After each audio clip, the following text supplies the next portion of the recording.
Hello learners, in this lecture we will see how the working of a rotary kiln is going to happen. We'll also try to see what is the difference between the dry process and a wet process, right? So far what we understood is that this is a rotary kiln, that is what we understood. But we never try to look into the rotary kiln, how it works, what is the length of the rotary kiln, what is the function of that. So in this lecture we'll try to understand that, right? So this is how a rotary kiln is going to look. So a small diagram I have tried to made it here. So what actually happens is that this is a raw mix. This raw mix can be in the form of slurry, or also it can be in the form of a powder, right? That is a, it can be a wet mix or even a dry mix. In this way you can try to feed the raw mix here.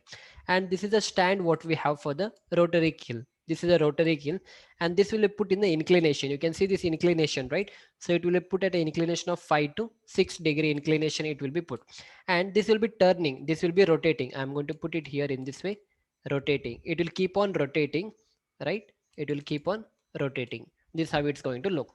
And from here we are going to feed the coal dust so that the fire is going to catch, and from here the air is passed. And you can see this is a burner what we have.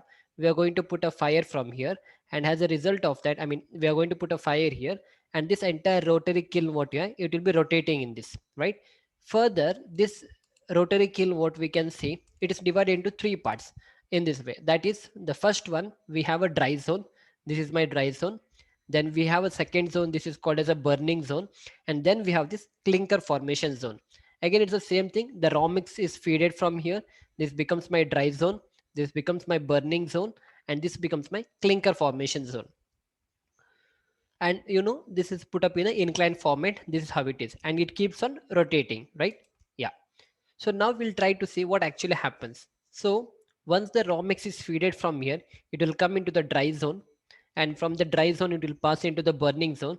Right, from here we are going to put the fire so that this entire thing will be burning. And here this is a point, or this is a zone where the clinker formation is going to happen. These clinkers are nothing but the cement, but you're not going to get that in the powder form. So you're going to get this in some, in a form of nodules, something like this, right? You can see a small, round kind. These are called as clinker formation. And here the temperature will be somewhere close to 1400 degree Celsius to 1600 degree Celsius, right? So once the clinker formation happens, these clinkers are formed at a very high temperature. So first, next what we need to do, we need to do the cooling of this particular clinkers. So that is the reason what you can see here, we have installed the air coolers. You can see this is the air cooler here. So once the clinker formation is done, this clinker will pass through this, and with the help of air cooler, the cooling of a clinkers will be done. And once the clinker cooling is done, next, this is how the cooled clinkers are collected, right? Now we'll try to see what is the importance of doing the cooling of this particular clinker. Yeah. So first thing is that no excess cooling has to be done. See, here the temperature was 1400 to 1600. By the time it reaches here and we have installed the air coolers, right? The final temperature what you're going to get, it will be in the range of 60 to 70 degrees Celsius. That means, let me write it here. This final temperature where the cooled clinkers what we are going to get, the temperature will be somewhere close to 60 to 70 degrees Celsius. Initially it was how much? Initially it was from 1400 to 1600 degrees Celsius. First point. Second, if you do the excess cooling, clinker will become very hard, and the grinding of a clinker will be difficult. That means, see, 60 to 70 degrees Celsius is also great heat that we are going to get. We cannot try to cool down even below this, because if we try to cool down even below this, what will happen? The the grinding of a clinker will be very difficult, right? So always remember, for grinding, the material should not be too hard, nor it should be too soft. If the material is too soft, that is like a rubber, can you do the grinding of a rubber? We cannot do the grinding of a rubber, right? In the same way, if you take a diamond is very hard. Even the grinding of diamond is not possible. So we try to keep the temperature in such a way that finally whatever clinker is formed here, no, we can do the grinding of that. That is why what we do, we try to limit this temperature to somewhere close to 60 to 70 degrees Celsius. So this is the importance of doing the cooling for this particular clinker formation, right? So once these things are done, next we'll try to see, yeah. Now coming to the some important points, right? It's a all first we had a dry zone, then we had a burning zone, we had a clinker formation. From here the clinker will be formed, and from there it will be passed here. Here the air coolers will be installed, and due to the air coolers, what is going to happen, the clinker's temperature is going to come down, and finally you're going to get the cooled clinkers. Now we'll try to see certain important points here. First, now we had two methods, right? One was a wet method and the second was a dry method. So in the dry method, no dry zone is required, because if you look back into here, this dry zone is for what? For doing the, for drying of my raw material. But if you are going for a dry process, then this particular zone is not required. Only if you are going for a wet mix, that is only when you are going for wet method, and when you try to put the raw material, this dry zone is required. So it's the first point here. In the dry method, we don't require the dry zone. Second is that the length of the rotary kiln will be more in the wet process compared to the dry process. This is very obvious, because since it's a dry process, this particular length is not required. Let me do it here. If it is a dry process, then this particular length is not required. But if it is a wet process, then this portion is also required. So that is the reason it's written here. Yeah, that is the reason it is written here. The length of rotary kiln will be more in the wet process compared to the dry process. So in the wet process, the time taken for the burning will be more compared to the dry, since the moisture will be around 30 to 40%, right? We know that, because since it's a wet process, that particular raw mix what we are going to put, that is a slurry, it will be having a lot of moisture in that, around 30 to 40%. So that is the reason the time taken for burning also will be more. So that is the third point here. The fourth point is that the length of the rotary kiln in the dry method is 90 meter. That is the length what we have now from here, that is from this dry zone up to the clinker formation, up to this length. This length of a rotary kiln is usually 90 meter. But in case of wet method, it will be around 180 meter, which is almost twice that of a dry method. But in case of a wet mixing, what will happen, the length of this particular clinker will be double, since we need to add one more zone, that is a dry zone. Whereas in the dry method, we don't require this particular zone. So what will happen, the length of this rotary kiln will decrease. Next, since the length of rotary kiln is more in the wet process, the installation cost will be also more, right? Now we need to add this much amount extra in the wet process. That means we're adding more material. That means even the installation cost is going to increase. That is why it is written, since the length of rotary kiln is more in the wet process, the installation cost will be more. Now the speed of ingredients movement is actually 15 meter per minute. That means, see, once you're trying to feed the raw mix here, what will happen? That will flow through this particular rotary kiln. We'll try to do that. Yeah. So it will try to flow through this, and this is inclined, right? So whatever raw materials you are going to put it here, let me draw these raw materials. These raw materials are going to flow at how much? 15 meter, 15 meter per minute. Per minute, 15 meter they are going to move from here. That is for first minute they are going to move in this way up to 15 meter. Then again in the next 1 minute they are going to move another 15 meter. So in this way the movement of this particular ingredients is going to happen. After that, yeah, the speed of the ingredients movement is 15 meter per minute, which means in the wet process what will happen, since the length of the rotary kiln is more, it's going to take more time. So in the wet process it will take more time for the movement, and if it is taking more time for the movement, then what will happen, the time required for burning the materials, that is ingredients, is also more. And if the time for burning the ingredients is more, then what is going to happen, the fuel consumption is also going to be more, right? So we had seen during the manufacturing of the cement by wet process, that these two were the disadvantages of the wet process, right? So now we try to understand why this is happening. Since the length is more, it will take more time for the ingredients to flow, and if it is taking more time, then what will happen, the burning, because here the burning is going to happen, that means more time will take for the burning. And if it is taking more time for the burning, then what will happen, the fuel consumption is also more, right? So that is why it is written here. Now, but the last thing what we have is that, but the quality of a wet process is better compared to the dry method. So far what we saw is everything was towards the dry method, right? So dry method was good compared to wet method and all.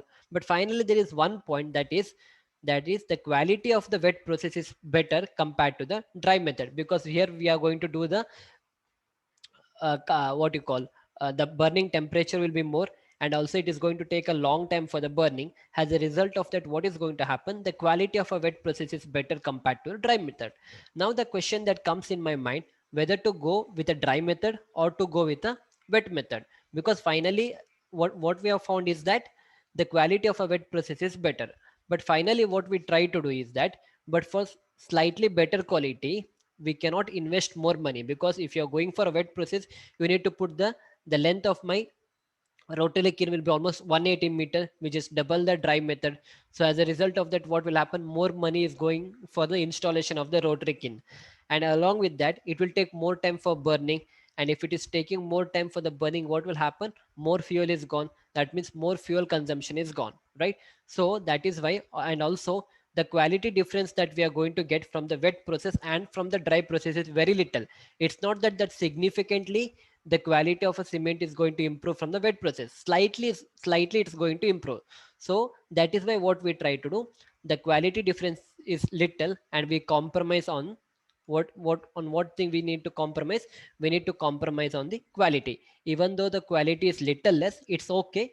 But for us, money and time and fuel is important. That is why we try to go with the dry method, and we don't try to use the wet process, right? But the final thing, what conclusion we can draw is that from quality point of view, wet process is good.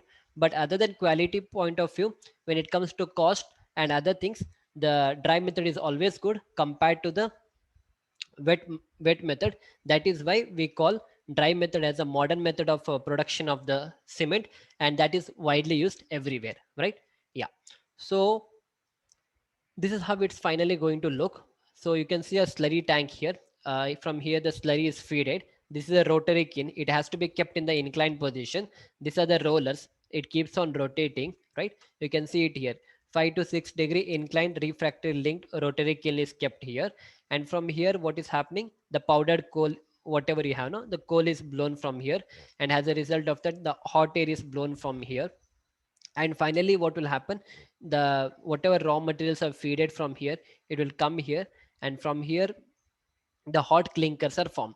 So we know that the clinkers what is formed here, there in that the temperature of the clinker is somewhere close to 1400 to 1600, and from here we cannot directly use that, we need to pass it through the cold clinkers. Here what is happening, we are going to install the coolers, and as a result of that, the clinkers what is formed, it will become cool. And finally from there we'll take it to the ball mill, and in the ball mill we know that we are going to add the gypsum around 2 to 3%. And why the gypsum has to be added, still we are unknown to that, we'll try to see in the upcoming lectures. And finally from here, the cement to the packing will be done, this packing of cement is going to be done, right? Yeah.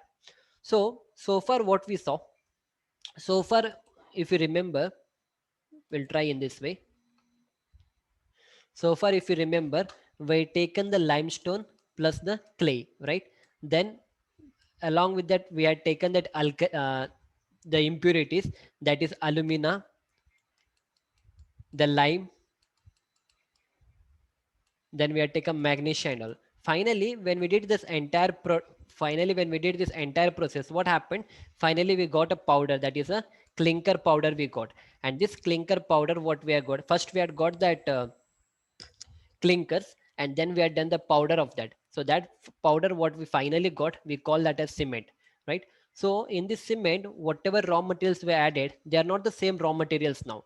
If you try to open this cement and if you try to see look into the cement, you are not going to get still the lime, that is a calcium oxide, the silica, the alumina, that is already fused together, that is fused with each other. And finally we are going to get a new compound, that is called as complex compounds.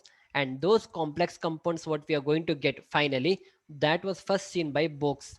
The name of that person is RH Box, and that is why we call the final product that we are getting from the cement as called as Box compound. So at the time of burning, the basic ingredients will fuse together, and they lead to the formation of different complex compounds. And these complex compounds were first identified by RH Box, and hence they are called as Box compound. So if you remember, whatever raw materials or the ingredients that we added, they are not still the same ingredient. Due to the complex formation, they have tried to form this particular ingredients. Now the final thing what you find in the cement is nothing but we have tricalcium silicate, which is written as C3S. Then we have dicalcium silicate, which is called as C2S. We have got tricalcium aluminate, that is C3A, and then we have tetracalcium aluminoferrate, which is called as C4AF, right? And these are the percentage by mass in the cement.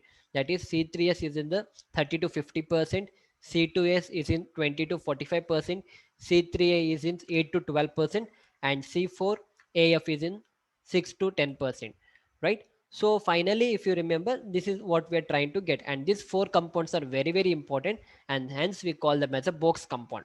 So in the upcoming lectures, we'll try to see what these compounds are going to do when they try to react with the water. When they try to react with the water, we'll try to see what these compounds are going to do and how the finally the cement is going to behave, right? Yeah. So I hope these things are understood up to here. We'll see you back in the next lecture. Thank you.